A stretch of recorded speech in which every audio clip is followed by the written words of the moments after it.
Hi again, Gregg of the News Tribune. What a day to be a Seahawks fan already, huh? The Seahawks have stolen Jadeveon Clowney from Houston. There's really no other way to put it. The reported haul from Ian Rappaport to get the 2014 first overall pick, probably one of the coveted free agents to be after his franchise tag year ended in 2019. Rappaport of NFL Network says the Seahawks are getting him to fix their pass rush for Jacob Martin, Barkevious Mingo, and a third-round draft pick. I mean, that is, as I wrote in this morning's story in the News Tribune, that's stealing with the front doors wide open, the safe left open, and nobody calling the police as you run out the front door. It's a complete swipe. I've been covering this league since 2002, and you think you have a handle on what market value is and what a prudent return would be in potential trades, and I've been writing how problematic this deal would be for Seattle, assuming it would take a left tackle ready to play now, or a running back ready to play now in Houston because of those two huge needs they have, and a top, meaning first or second round draft choice. The Seahawks, if Rappaport's report is correct, are giving up none of that. They're giving up a sixth round draft pick in Martin from Temple last year, who was a situational part-time pass rusher, has speed off the edge, is light. It had speed off the edge, was probably going to gain a bigger role this season on a team for the Seahawks that really, really needs edge rushers. And then Barkevious Mingo was about to get cut.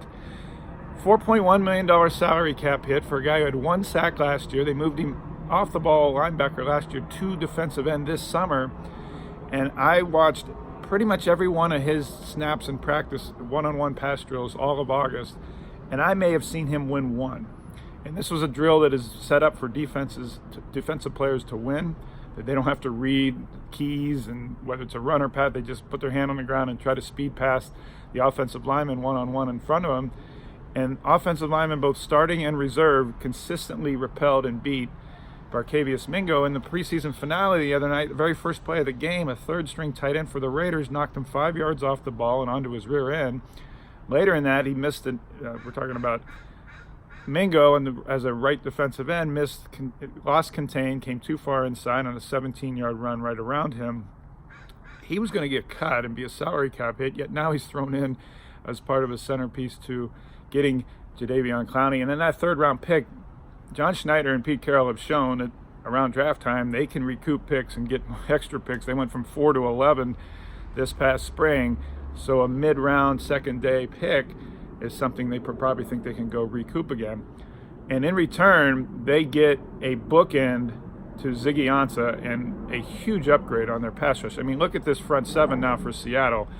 Clowney and Ziggy Ansah, 2015 Pro Bowler with Detroit, if he can stay healthy. He's returned to practice last week, and the Seahawks think he is now on track. Doctors say he's cleared to play in the opener next weekend against Cincinnati. Jaron Reed will come back from suspension. He's suspended for the first 6 games of this year. He had 10.5 sacks last year at one defensive tackle and Poona Ford at the other. And then your linebackers are Bobby Wagner, KJ Wright, and Michael Kendricks, all Super Bowl veterans and the best linebacking core Seattle's had under Pete Carroll. They have suddenly gone from the Legion of Boom and the strength of the secondary to a front seven that is as good as any in the NFC right now. Now, the fact the Seahawks make this deal shows they think they can re-sign Clowney after this season.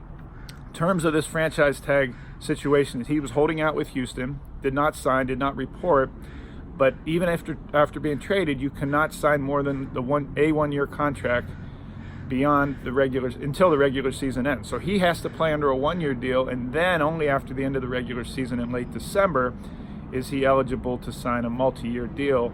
The fact the Seahawks give up 2 players and a draft pick and are going to pay him for this year suggests they have already talked about parameters on how to get him done into the 2020s. It's much like the Dwayne Brown situation with Houston when the Seahawks acquired him in a trade in 2017. That was in October.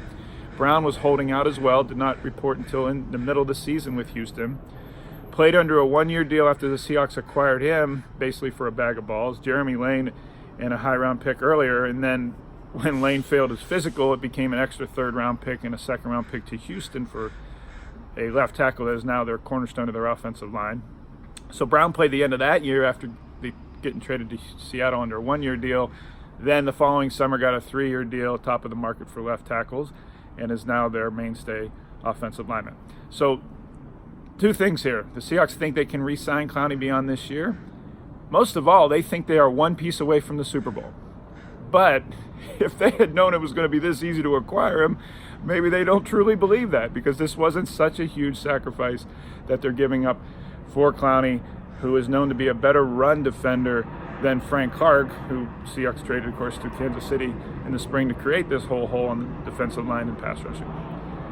We're not even at noon yet on cutdown day, and the Seahawks have made a huge, huge deal to upgrade their defensive front.